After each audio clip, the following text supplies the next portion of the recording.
Donc, je suis Vanessa Barneau, en charge de la communication au sein de Nice Effort Cité, le pôle image et son de Bourgogne et la DERC, qui est l'agence de développement économique du territoire du Grand Chalon. Pour une entreprise, quel est l'intérêt de faire de la vidéo ?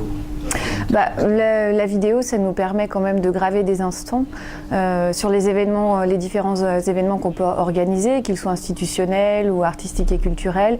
Ça nous permet de graver des images, on les monte après et puis ensuite on s'en sert pour soit faire de la promotion post-événement ou alors pour démarcher aussi, des fois pour démarcher des compagnies ou pour démarcher en fait des prospects qui pourraient... Là, en l'occurrence, c'est tout à fait utile, c'est même primordial aujourd'hui, je pense. Et par exemple, pour des élus politiques qui ont besoin de passer des messages, mais qui soit en interne, soit en externe, est-ce que ça peut être utile ? Oui, on le fait. Par exemple, là, en l'occurrence, on a utilisé la vidéo pour interviewer notre président à l'occasion des vœux de nouvelle année. Je suis Tony Gagnard, je travaille à Nice Effort Cité.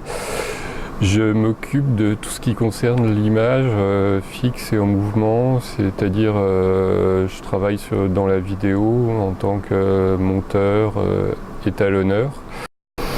Alors l'évolution du matériel, on va effectivement vers un matériel un peu plus léger, moins cher, je dirais oui et non, ça dépend toujours des objectifs qu'on a parce que en même temps, mais le montage n'est jamais à sous-estimer en fait. Le montage c'est un langage cinématographique, c'est un langage donc à savoir que il y a toujours du montage même quand on tourne en plan séquence.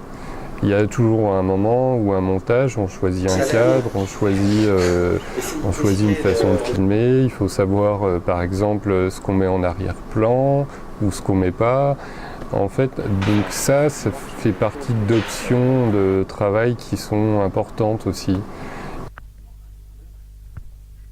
Voilà, il y a deux choses, c'est que par exemple, si je parle des caméras de cinéma et la caméra pour la communication, où là on n'a pas besoin d'un matériel hyper performant, en fait on a besoin surtout, je pense, de connaître les réseaux sociaux, de savoir un peu comment ça marche, de travailler en fait la communication, l'approche de la communication différemment et effectivement là on a surtout besoin d'une caméra qui fait une image clean et puis après en fait savoir comment on aborde les interviews, comment on fait la communication, c'est un... Moins de 30 ans on va dire. Font de moins en moins attention au print, même si c'est toujours quelque chose qui arrive en renfort. Je pense qu'il y a beaucoup de choses qui passent par les réseaux sociaux, il y a beaucoup de réseaux sociaux.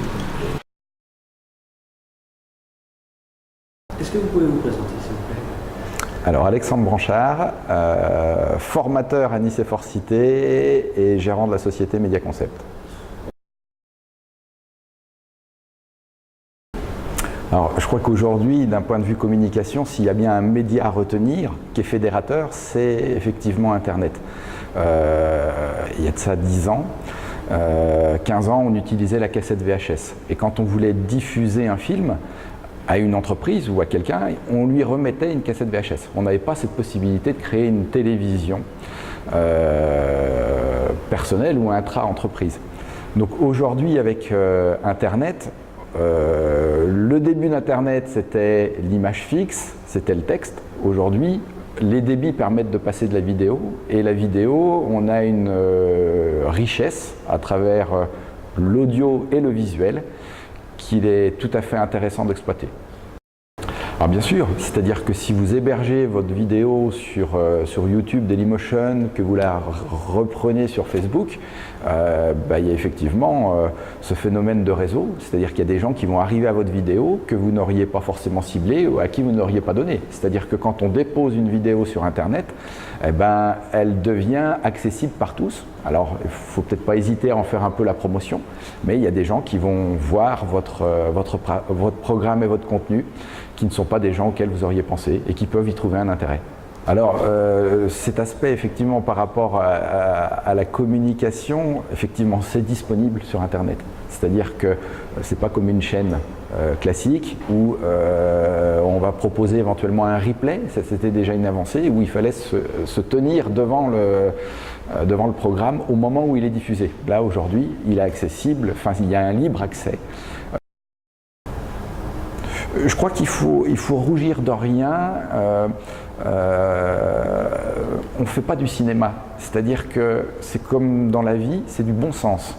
Et donc c'est de l'organisation, c'est de la volonté, de la passion et de la communication en général. Donc il ne faut surtout pas se bloquer en disant je ne le fais pas parce que j'ai pas fait une école. Je crois vraiment ça il ne faut pas se mettre ce frein-là. D'ailleurs, moi je crois qu'il ne faut pas hésiter à le faire, surtout si on sent derrière qu'il y a une volonté. Par contre, il faut prendre conscience que ça nécessite du temps aussi pour s'aguerrir. Et il faut savoir mettre, je dirais, la barre pas trop haute au départ. Donc pas forcément penser que parce qu'on a fait une petite formation d'entrée de jeu, ça y est, on maîtrise tout. On va s'aguerrir sur le terrain, on va apprendre et peut-être faire des petits sujets qui ne soient pas trop sensibles au départ, de façon à, quand on ira sur des sujets plus sensibles, avoir déjà toute l'expérience. D'accord. L'objectif ?